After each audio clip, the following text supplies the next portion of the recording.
आज की इस वीडियो में हम एक और क्वेश्चन डिस्कस करने वाले हैं जो कि बहुत अच्छा क्वेश्चन है। और ये जो क्वेश्चन होने वाला है वो आपका ए क्यू प्लस बी क्यू के ऊपर बेस्ड होने वाला है। ठीक है, सो बिना किसी देरी के हम अपना क्वेश्चन स्टार्ट करते हैं। ये हमारा क्वेश्चन है। इस क्वेश्चन में हमें क्या करना है, सिंप्लीफाई करना है इस पूरे एक्सप्रेशन को। ये पूरा एक एक्सप्रेशन लिखा हुआ है, इसको सिंप्लीफाई मतलब होता है कि आपको जो भी आइडेंटिटी लग रही है कि इसमें वो फिट हो सकती है वो आप इसमें फिट करना और उसको थोड़ा रिड्यूस हो जाएगा वो। मतलब ये है कि आपको इसको सिंप्लीफाई करना है।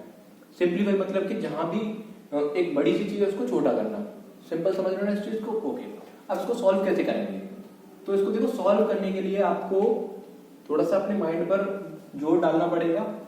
अगर मैं इसमें केवल इतने पोर्शन को देखूं, if I see this portion, अगर मैं इस पोर्शन को देखूं तो इस पोर्शन को एनालाइज करने पर मेरे को कुछ मिल सकता है। देखो, अगर आप इस 4x को a मान लो, इफ यू से 4x a और इस 3y को अगर आप b बोलते हो तो होगा क्या?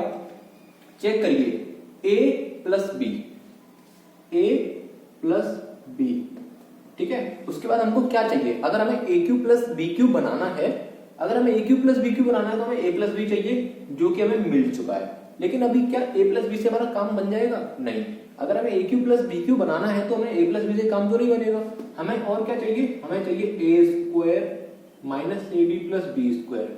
तो हमें ये भी यहाँ पे बनाना पड़ेगा। तो चेक करते हैं, क्या ये a स्क्वायर लिखा हुआ है? हाँ सर। 4x का अगर आप स्क्वायर करोगे तो इतना ही आएगा, माइनस ए बी। क्या ये ए बी लिखा हुआ है? मतलब कि 4x इंटू 3y करने पर 12xy आएगा। बिल्कुल सही है। क्या ये बी स्क्वायर लिखा हुआ है? 3y का स्क्वायर करोगे तो इतना आएगा। मतलब कि ये पूरा आपको दिख रहा हो तो ये कुछ नहीं है बल्कि क्या है? a plus B, A square minus A B plus B square. मतलब इस पूरे को मैं क्या लिख सकता हूँ? इस पूरे को मैं लिख सकता हूँ a q plus b q. Simple, समझ में आया? ओके, तो मैं अब इसको लिखता हूँ यहाँ पे। तो इसको मैं यहाँ पे 7x cube plus 8y cube minus, इसको मैं क्या लिख सकता हूँ? इस पूरे को मैंने जब एनालाइज किया तो मैंने देखा कि सर ये तो a cube plus B cube लिखा हुआ है, a cube plus B cube लिखा हुआ है।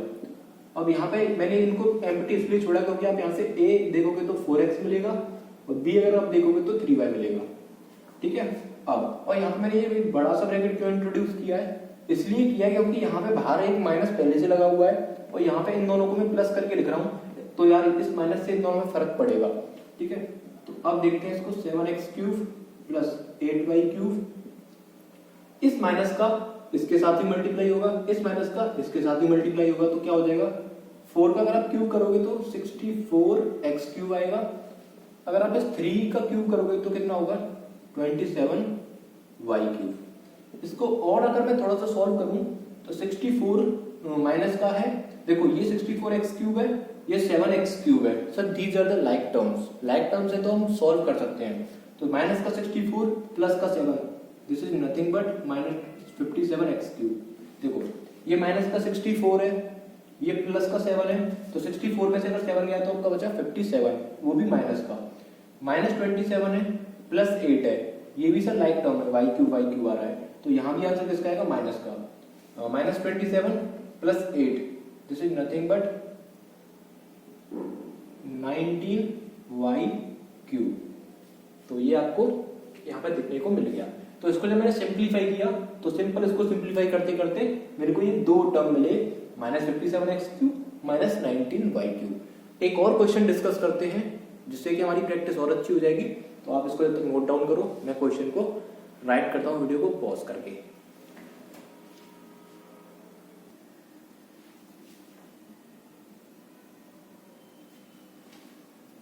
ओके, तो जो सेकंड क्वेश्चन है आज की इस वीडियो का वो ये आपको यहाँ पे बोर्ड पे दिखाई दे रहा है। यहाँ पे क्या करना है? ये भी सिंप्लीफाई का, ये एक्चुअली ये दूसरा पार्ट है। वो जो हमने सॉल्व किया था वो था आपका फर्स्ट पार्ट और ये आपका सेकंड पार्ट है। ठीक है, तो यहाँ पे हमें सिंप्लीफाई करना है। तो इसको सिंप्लीफाई करने के लिए चलो हम शुरू स्टार्ट कर देते हैं। अब देखो इस पूरे को आप ध्यान से देखो, इस पूरे को आप देखो, यही आपको देखना आना चाहिए। केवल आपको देखो, अलजेब्रा लोगों को कठिन क्यों लगता है? अलजेब्रा लोगों को कठिन इसलिए लगता है क्योंकि उनकी जो विजन है ना, वो आइडेंटिटीज को नहीं पहचान पाते कि इसमें कौन सी आइडेंटिटी लगेगी। तो अगर आप ध्यान से देखो तो सर एक बार आप इसको अगर आप ए मानते हो, इसको अगर आप ए बोलते हो और इसको अगर आप b बोलते हो तो क्या होगा, ये a का स्क्वायर है क्या यहाँ पे देखो, हाँ सर a का स्क्वायर है, बिल्कुल सही है, प्लस ए बी है सर, ये तो मतलब सर a माइनस बी हमको मिल गया यहाँ पे, ये हमें a माइनस बी मिल गया। अब a माइनस बी मिल गया, a माइनस बी मेरे को मिल गया, तो मेरे को अब a cube minus B cube बनाना है, तो मेरे को एक और ब्रैकेट चाहिए जिसमें मेरे को क्या चाहिए, a स्क्वायर चाहिए प्लस ए बी चाहिए प्लस बी स्क्वायर चाहिए। तो सर मेरे को a माइनस बी तो मिल गया यहाँ पे, क्या ये वाला ब्रैकेट इसके इक्विवेलेंट है, चलो देख लेते हैं। मतलब इक्विवेलेंट बोले तो ये इसके जैसा है क्या, मतलब इसके फॉर्मेट और इसके फॉर्मेट दोनों का सेम है क्या, वो हम चेक करने वाले हैं। तो ये क्या a स्क्वायर है, हाँ सर ये देखो 6m का स्क्वायर करोगे तो 36m स्क्वायर आएगा, प्लस यहाँ पे a भी होना चाहिए था अकॉर्डिंग टू दिस, तो a भी है क्या चेक कर लेते हैं, 6m इंटू n करोगे तो प्लस a भी आ गया, प्लस यहाँ पे b स्क्वायर होना चाहिए तो n का स्क्वायर। तो सर ये सारे के सारे फॉर्मेट इसने क्राइटेरिया जो है एकदम सही से फॉलो किए हैं। इसका मतलब ये क्या है, this is nothing but a minus B A square plus A B plus B square. तो इसको मैं क्या लिख सकता हूँ, a cube minus B cube, इस तरह से लिख सकता हूँ। लेकिन यहाँ पे a कितना 6m, b कितना है n, तो इसको मैं क्या लिखूंगा 6m का क्यूब माइनस n का क्यूब, ठीक है, और इसको यहाँ से हटा देता हूँ। उसके बाद एक ये बचा अभी आपका 3m प्लस 2n का होल क्यूब। देखो यहाँ पे ये a plus B, a plus B का होल क्यूब बन रहा है यहाँ पे, तो सिंपल a प्लस बी का होल क्यूब तो क्या होता है वो मैं आपको बता देता हूँ। यहाँ पे ब्रैकेट से स्टार्ट करना पड़ेगा, ब्रैकेट से इसलिए स्टार्ट करना पड़ेगा क्योंकि यहाँ पे माइनस लगा हुआ है, तो जब माइनस को अंदर मल्टीप्लाई करूंगा तो उससे इफेक्ट पड़ेगा, इसलिए मेरे को यहाँ पे एक बड़ा ब्रैकेट लगाना पड़ेगा। तो a cube plus b cube, a कितना आपका 3m, b कितना आपका 2n, तो ये आपका हो गया a cube plus b cube. But क्या इतना ही फॉर्मूला होता है, नहीं, a प्लस b का अगर आप होल क्यूब करोगे तो a cube plus b cube plus 3ab, a into b, a कितना आपका 3m और b कितना आपका 2n। उसके बाद एक ब्रैकेट और आता है जिसमें आपका आता है a प्लस b, अब a कितना है 3m प्लस 2n, और इस पूरे ब्रैकेट को आप कर दो क्लोज। ओके, अब इसको देख लेते हैं, 6 का क्यूब अगर आप करोगे तो कितना आएगा 36, 36 इंटू 6 करोगे तो आपको मिलेगा 243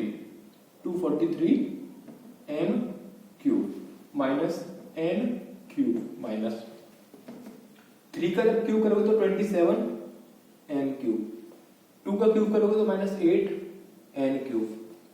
इस माइनस का मल्टीप्लाई आप इधर करोगे तो क्या होगा, देखो 3 3 या 9, 9 2 या 18, माइनस का 18 mn, और ये ब्रैकेट के अंदर क्या है आपका 3m प्लस 2n। इतना क्लियर है। अभी यहाँ पे देख लेते हैं कौन कौन लाइक टर्म है कौन कौन नहीं है। तो देखो इसको देखो और इसको देखो, ये दोनों लाइक टर्म है। तो 243 में से अगर आप 27 को माइनस करोगे तो कितना बचेगा, 13 में से 7 गया तो 6, और उसके बाद आपका 3 में से 2 गया तो 1, 216 m क्यूब। इधर माइनस n क्यूब है, इधर माइनस 8 n क्यूब है, तो कितना हो जाएगा माइनस 8 माइनस 9 माइनस 1, मतलब कितना हो गया माइनस 9 n क्यूब। तो ये इसको और इसको रिजॉल्व कर लिया, इसको और इसको रिजॉल्व कर लिया, अब बचा ये वाला ब्रैकेट। तो इसमें क्या करेंगे 18 mn का मल्टीप्लाई 3m में करेंगे पहले, तो इसका मल्टीप्लाई इसमें करेंगे, तो 18 का मल्टीप्लाई 3 में करोगे तो कितना आएगा 54, वो भी mn है और यहाँ पे m है, तो m का मल्टीप्लाई m में मतलब m स्क्वायर, और ये n सिंपल, माइनस 18 का मल्टीप्लाई प्लस 2 में जब करोगे तो आंसर आ जाएगा माइनस का 36 m इंटू, इस पर m सिंगल आएगा और n का मल्टीप्लाई यहाँ पे करोगे तो n स्क्वायर हो जाएगा। सो ये इस पूरे को सिंप्लीफाई करने पे आंसर आएगा। आई होप आपको आज की वीडियो अच्छी लगी होगी। अगर वीडियो अच्छी लगी तो प्लीज वीडियो को लाइक कर देना। मिलते हैं नेक्स्ट वीडियो में, तब तक के लिए टाटा बाय बाय।